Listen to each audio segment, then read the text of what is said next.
Fierce ladies, welcome to the Moms in Real Estate podcast, where we unleash our unapologetic power to share the raw truth of our journeys. Brace yourself for a dose of empowerment, education, and encouragement like never before. I'm Kristen, a relentless entrepreneur obsessed with connecting and uplifting fellow boss babes. In this podcast, we're all about getting down to business, conquering motherhood, nurturing relationships, and so much more. Get ready to dive into the nitty-gritty, embrace the hustle, and unravel the secrets of success in the world of real estate. We're here to ignite your fire, equip you with the knowledge, and unleash your limitless potential. Tune in as we redefine what it means to be a true boss babe. Today on Moms in Real Estate, I am so excited to introduce to you my friend, Michelle Colbert. Michelle is such a powerhouse. She's been in the industry for 16 years. She's a mom and she's the co-owner of Wood and Rise Real Estate Group. She's built a business rooted in leadership, community, and real connection, and she's going to share all kinds of good stuff with us today. Michelle, welcome to the show. I'm so glad you're here.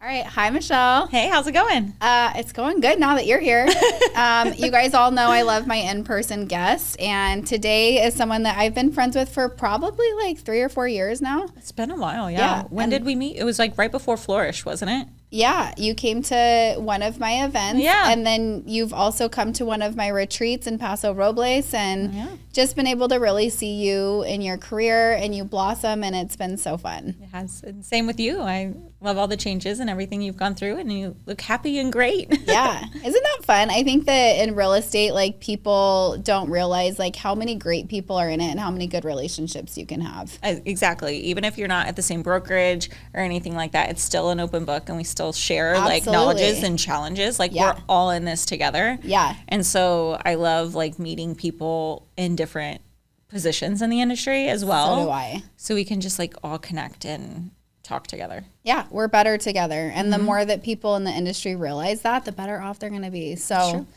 okay, so let's talk about your real estate journey. So like, how long have you been in, and what got you to like have the crazy idea of going and getting your real estate license? Yeah, well, I'm an odd duck. Okay. I started in real estate when I was 16 years old. That is odd. Very odd, right? You can't even get your license at 16. My mom worked for a brokerage, and she was the office manager, and they needed help around the office as well with like receptionist work and assistant work for some of the realtors in the office. So she got me a part-time job there, and I did like the go to school part-time, go to work part-time thing through high school. So I did that. And then I started in Illinois. So I started actually my career in Illinois, and got recruited over to a different brokerage at 21 and started a team, started on the admin side. So I was the director of an operations for a team for a while. And about 9 years ago, moved to Arizona after having a baby. Were you admin for 9 years? Mm-hmm. Oh my gosh. That's a really good experience for you getting into moving here and starting a team. Correct. So in the position that I was in, being director of operations, I didn't just do like tedious paperwork. Like I built the foundation of businesses. Oh yeah. Mm-hmm. Like the structures, the systems, the operation manuals, the client communication schedules, things like that. Like that's how I originated in the career. Yeah. Wow. That's great. And it's just such a great, like 16 in real estate and then spending 9 years doing that. So then when you moved out here, you just had to start fresh. I got my license right away. So on like the admin side of the business, they like to see people, if you look at the DISC assessment, right? Like they like to see people in like the SC category. Yep. I'm a high ID. Literally could not see you being an SC. Yeah, at all. So at the end of the day, I knew I really needed to get like in the sales side of it all. Yep. And moving to Arizona, I didn't have any friends or family here at all. Mm-hmm. So all of my like sphere and everyone that I knew were back in Illinois. So I knew I needed to join a team. Yeah. And so I got my license. I did the 2-week crash program and got my license right away with a newborn baby. So I had a daughter at the time. We hear that all the time on here. It's like so many people go to school with a newborn, and the 2-week course, you guys, it's brutal, but it is the way to go because you just shove it all in your head, memorize it, and get it over with. 100%. Yeah. To be honest with you, like school's great. You should do it and all the fun stuff. You learn more in the business than you do. Yeah, you don't learn much in the school. Going to the school. No. So take the 2-week crash, pass the test right away, and then call it a day. Yeah, I actually just ran into my instructor that I've known for 9 years now, and I ran into him over the weekend, and I can still hear him in my head from real estate school. Like, you don't need to understand this. You just need to memorize this. And I'm like, okay, like, I'm just going to memorize it. Correct. And it's funny is because when we did real estate school, you couldn't do it online. Oh, no. It wasn't even an option. No, I'm actually glad. I need to be in person. So we're old school in that way, which is great. So I joined a team and sold 52 homes my first year in real estate in Arizona. Insane. Again, coming from Illinois to Arizona, like, we need to know more about that. Yeah. So I obviously knew the basics of real estate, the foundation of how to lead generate, how to connect with people. Day one on the team, I uploaded my entire contact list from my phone because I didn't have an Excel sheet. So I downloaded my contact list from my phone onto an Excel sheet, uploaded it into Mojo Dialer. Oh, my gosh. And just started dialing through my phone. Mind you, all of these people are not. Yeah, they're not from here. No.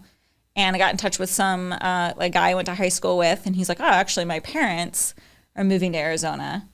Gave me their phone number, called them right away, and set my first buyer consult on my first day. That is so exciting. I think the lesson out of that I learned is don't be afraid to call people that aren't even in town. Totally. That's such a good lesson. And you probably did not want to call, but you did, right? You don't care? I don't care. Okay. You're like one of those rare people that are like, no, I'll call anyone. Yeah, pretty much just pick up the phone and you know what you got to do, right? The dialer makes it easy. I already knew how to use the dialer from building the team in Illinois. Yeah. Like, so I already knew the systems and processes. I knew you had to pick it up. And so it was just something I did. Now, was I shocked to actually hear a yes? Absolutely. Totally. But I got them under contract within the first 30 days of getting my license here. And so... And where'd the other 49 homes come from? Everywhere else in the business. No, I have for sale by owners were my bread and butter. Love that. I loved them. Loved them. So I did both buyers and sellers the first year.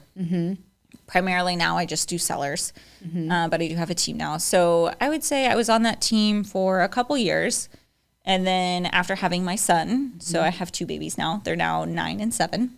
Oh my gosh. A little girl and a little boy. After having my son, I realized that I was putting in a lot of effort and I needed to focus my time on my kids too. So when you're building a business and in the career, you sacrifice a lot of time from your kids. Yep. I would leave and take my kids to daycare at 6:30 in the morning when it wasn't even light outside. And I would come home at 8:30 at night when they were already asleep. Yeah, that's hard. I was missing out on a lot. Yeah. Do you feel like in the mix of it, you even realized you were missing out on a lot? Or were you just like so focused on building? No, I realized I missed out on a lot. There was a lot of times that I would come home and I hadn't ate anything all day. I was drained. I was tired. I was exhausted. Like, it's a lot of work. And as a mom, like, you don't realize how many buckets you feel like you need to do. Yeah. And mind you, my son was like 3 months old at the time. Yeah. So, and I was breastfeeding. Yeah. So I was pumping and I was on the road with a cooler bag in my seat. Like, there were times that my car would yell at me because the passenger seatbelt wasn't buckled. Because you had so much stuff. So much stuff. Totally. Like, okay. I have totally buckled the seatbelt when there's nobody there. Nobody there because you have so much stuff because you're just on the road all the time. Yeah. And I knew that I wanted to drop my kids off at 7:30 in the morning and not 6:30. Yeah. And I knew that I wanted to come home at 6 o'clock at night and not 8:30 at night. Yeah. And so I had to make a change. So do you feel like you did that because of this internal drive to be the best and like prove anyone wrong? Or like what made you like kind of go so gung-ho that made you work so much in the beginning? I'm a people pleaser as well. Yeah. And aren't we all? It's the worst. I think it's like a women's trait. Yeah, it's definitely a trait I'm trying to get rid of. And so I think what it was is that I never wanted to let any clients down or feel like they weren't important enough. Yeah.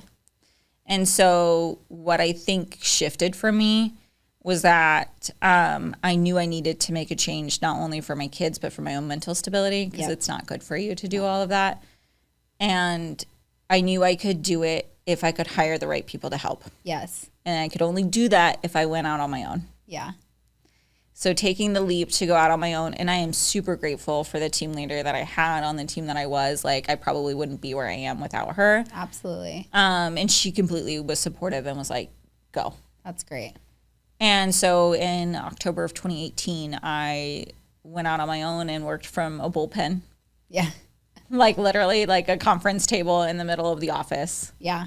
But I was able to go home when I needed to or go pick up the kids and not feel like restrained or anything like that.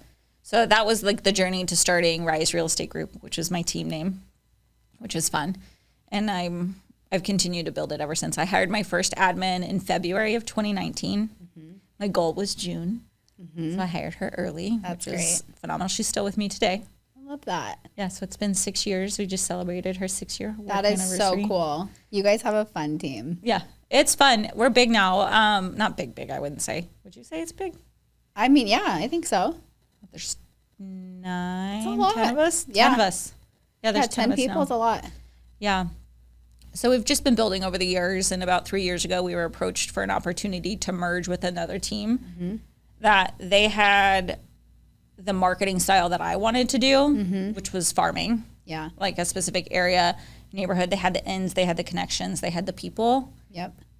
We had the systems, tools, processes, and transaction coordination, the foundation. Shocker. So we had the foundation, they had the connections. Yep. And the area that we wanted to be in. And so we merged and created a partnership, which is where Wood and Rise came from. Yep. Because they were Wood Real Estate Team and we were Rise Real Estate Group. So we merged. So that was about 3 years ago that we did that, and it doubled our business overnight. So cool. Yeah. So it's Were been you great. expecting it to get like to double? No. Really?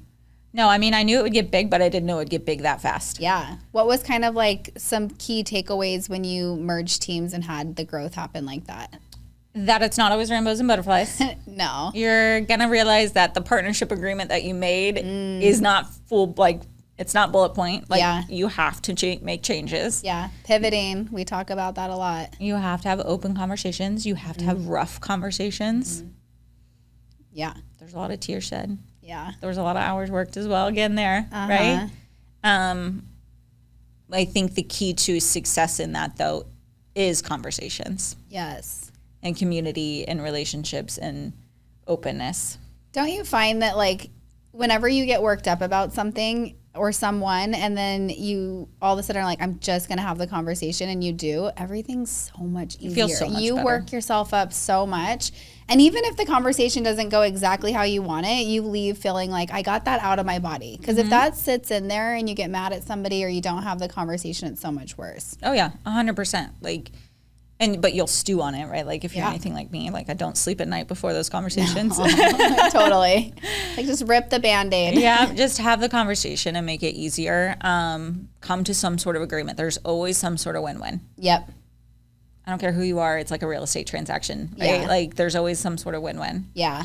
I think that was awesome. And so we doubled our business and got them to a point where they actually were able to retire. That's cool. So we did like a buyout agreement where you can buy someone's book of business. Yeah. And we did a buyout agreement and we were able to allow them to go to the path of retirement. That's cool. So that's exciting. That's kind of where we're at today. That announcement was made last February. So we're at today is they're 100% retired and we are running the ship in the neighborhood as well as everywhere else. So Yeah.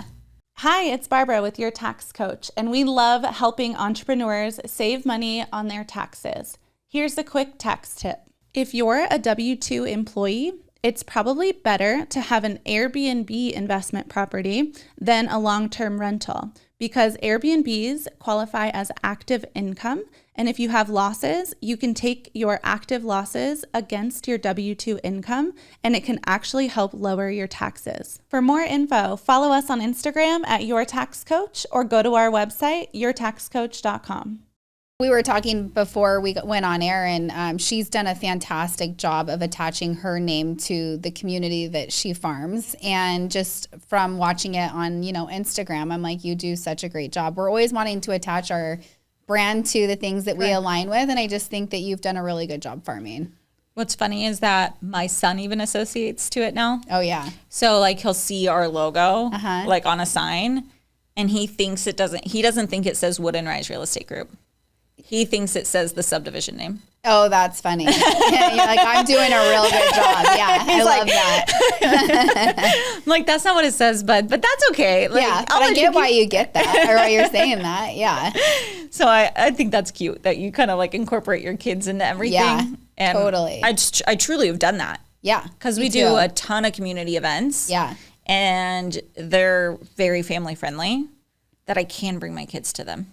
Yeah, and I think that's so important, especially for our audience here, is like, you know, I know a lot of women are like, oh, I'm so like nervous. I don't want to be seen as like a mom and have my kids with me sometimes. And I've seen the complete opposite of that. Like so many people incorporate their kids. And I think farming a neighborhood and having events is your community is family, you know? Mm-hmm. So if somebody is listening that's like, oh, I've thought about diving into farming, but I don't know like if I should, maybe give them like a couple pieces of advice since you've like really, I feel like perfected it.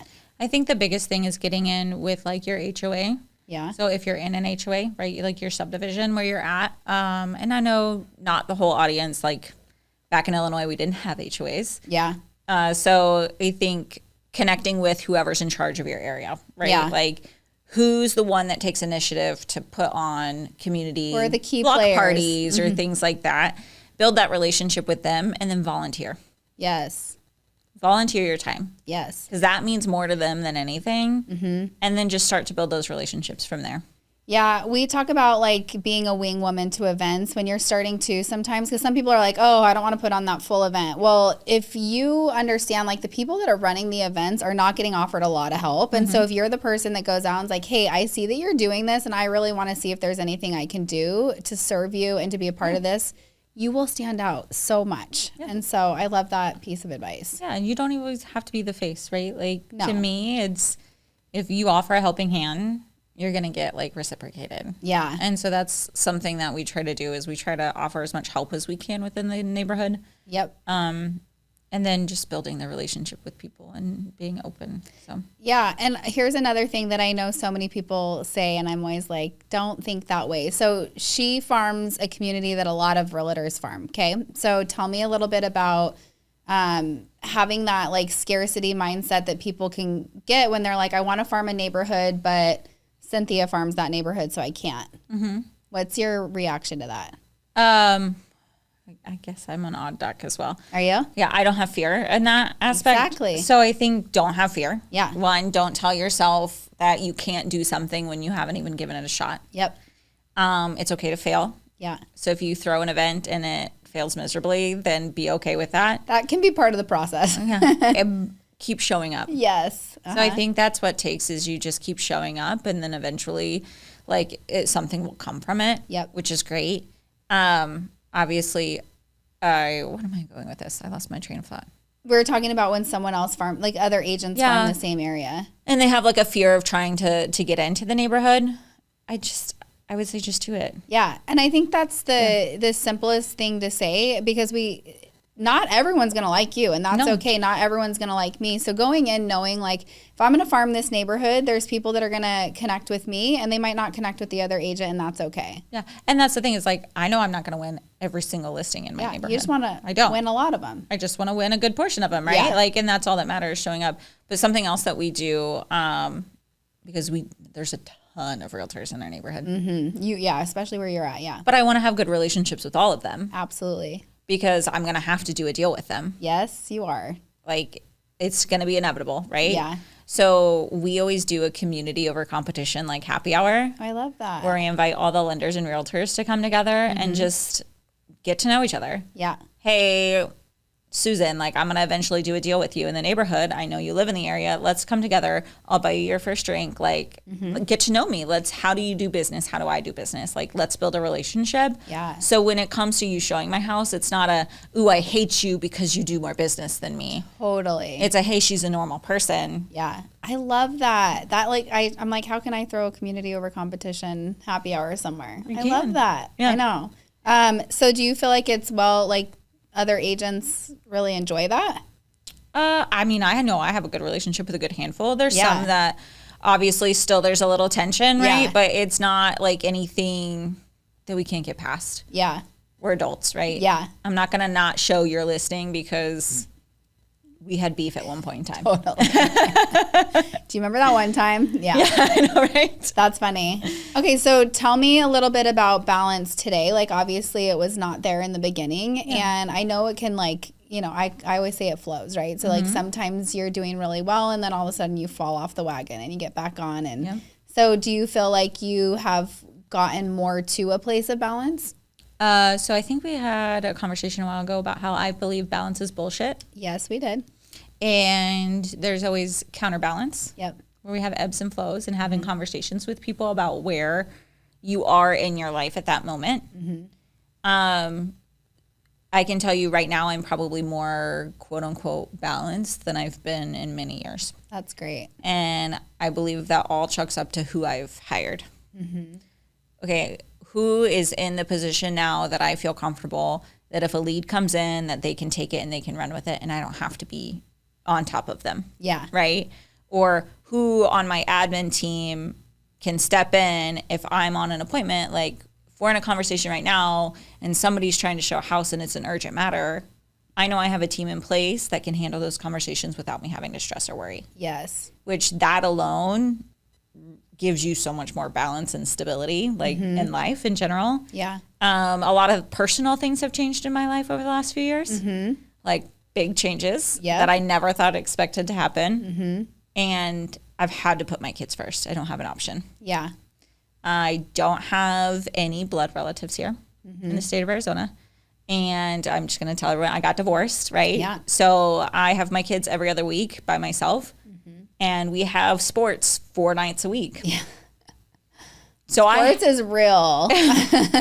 Tuesday, Wednesday, Thursdays, and Saturdays, double Saturdays, because we have basketball and gymnastics. Like, so having, when it's my week, obviously, and I have the kids, I have to be able to prioritize them. Yes. Block my schedule. I have to follow my schedule.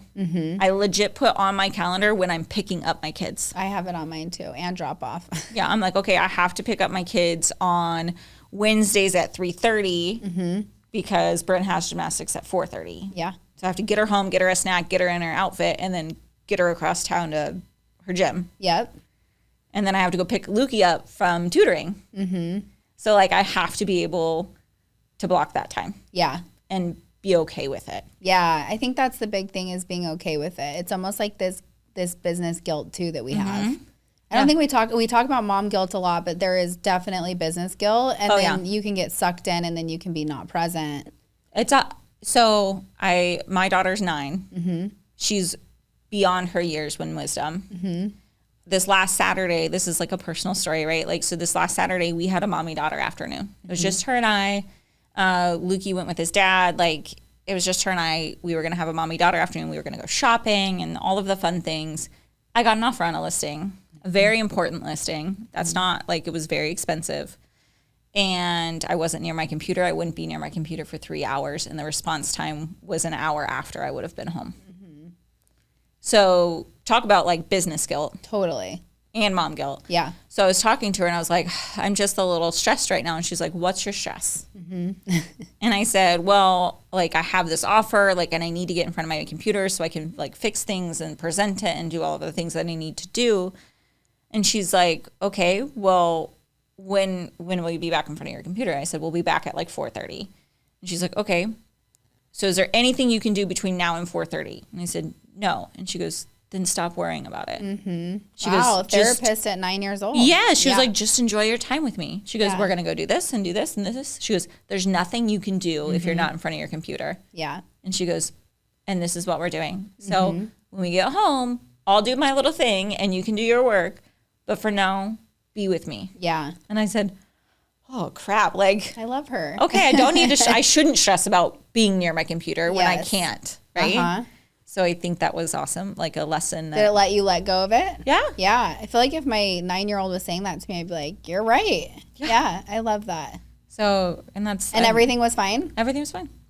There we go. Usually it is. Timelines can be fixed and an addendum, right? Like, it's super easy to fix that stuff. It's the people pleaser in you. I can feel it so hardcore, like myself. It's like you constantly feel like you have to, like, oh, I have to hurry and do this. I have to do this. When usually the answer is like, you don't have to. Correct. Yeah. As long as you have the expectation conversation with my client, hey, I'll be in front of my computer at 4:30. They know that. Yeah. Yeah. then I should just let it go. Totally. So Well, I think I love that your daughter did that. That's so good. the words of wisdom from a 9-year-old. Yeah, she sounds smart. She's super smart. She's got a spot on your team as soon as she turns 18 or 16. She doesn't want to do real estate.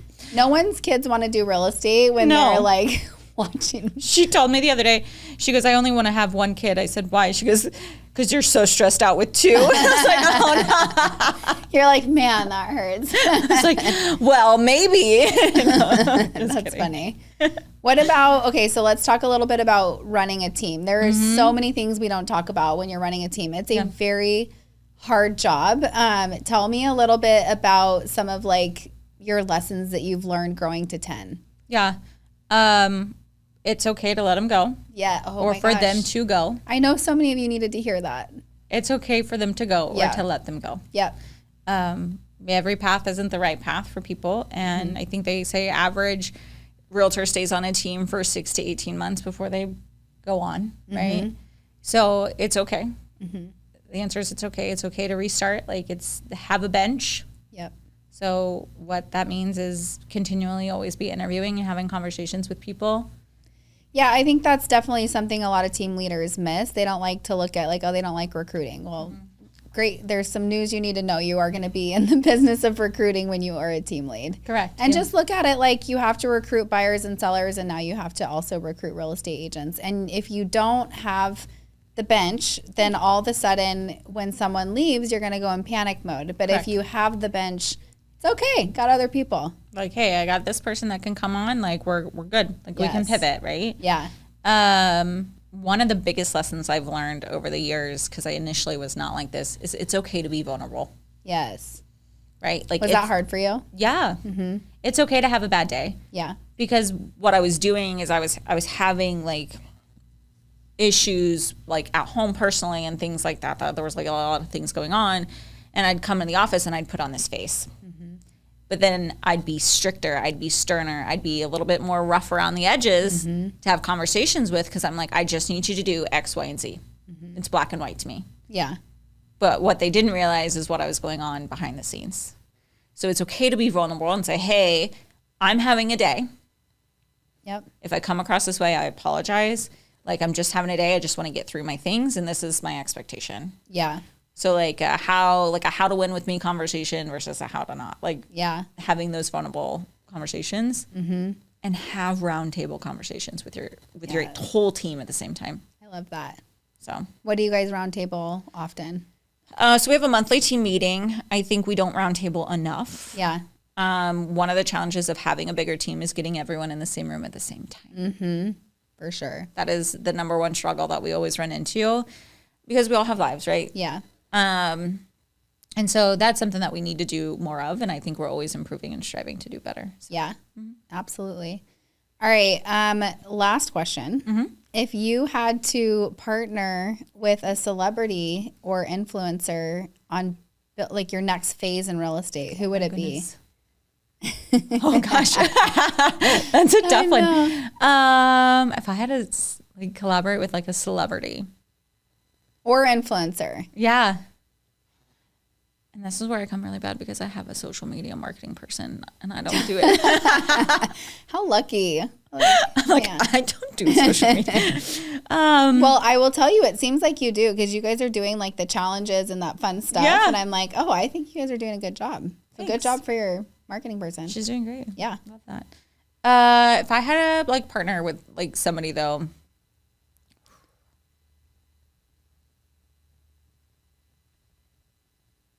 you know what I find a lot is like when you get this question on the spot too, it's like these people come in your head and you're like, I don't really want them, but like I need to say something. I know.